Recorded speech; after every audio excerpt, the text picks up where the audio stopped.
conscious decision within, not just for the way I make decisions for the company, but for my own internal value system.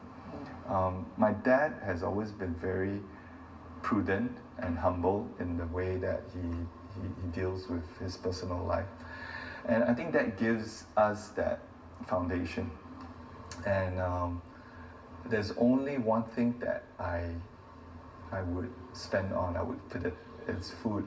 I'm a big foodie, but other than that, I think I'm quite a down-to-earth guy. Let's talk about your father. He is now the chairman of the company. Who calls the shots when it comes to decision making? That's a great question. He always listens to what I have to say. He gives his advice and it ends there. He will tell me that that's my opinion, but ultimately you have to make the decision, but you also have to live with the consequences.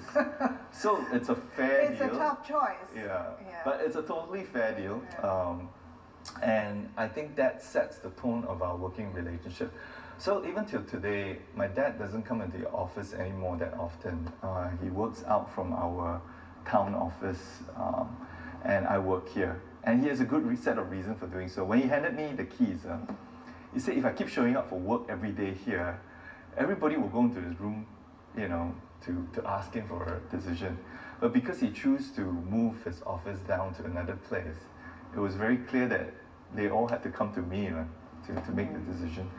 So today, decision making has always been easy. I run by my ideas through him to respect him as the chairman. Yes. Still. And he gives us a set of advice, and I make the final call. So what important lessons has he passed on to you over the years? So I think he always told me that in every decision you make sure that it doesn't floor you completely, that you understand the risk, and that you can pick yourself up again and live to fight another day. So that constantly, gets wired to my head in all my decision making. So great advice from a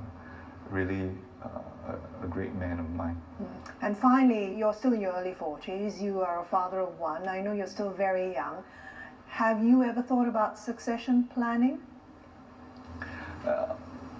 It's an interesting question because within our head, we're always thinking of how do we make this company bigger. So we are always constantly looking for mentors. And one of my latest structure is to actually hire a chief of staff from a very established billion-dollar company to actually not just mentor myself, but to mentor my team. And one of the key programs that we will be running is how do we create a structure a robust structure that would help us transition, even as myself as a CEO, to become deputy chairman, and have this robust structure set up so solidly that we can hire an outside person to now take perhaps this company to $500 million to $1 billion. And when you're $1 billion, you need a different kind of thinking stream. So we need people that have been through that path. So you and your father are comfortable with the fact that an outsider could take over as CEO? You're comfortable with that? Yes, I think we're comfortable with that. It doesn't have to be in the family? It does not have to be in the family. We want to be a family-owned business which is professionally run, rather than a family-run business. So that's two different kind of mindset that we have. So we want to be a family-owned business that is professionally run. That was Mark Lee, CEO of Singapore-based Sing Lun Holdings. Hope you've enjoyed the program. Join us again next week for more CEO insights on managing Asia. I'm Christine Tan. Thanks for watching.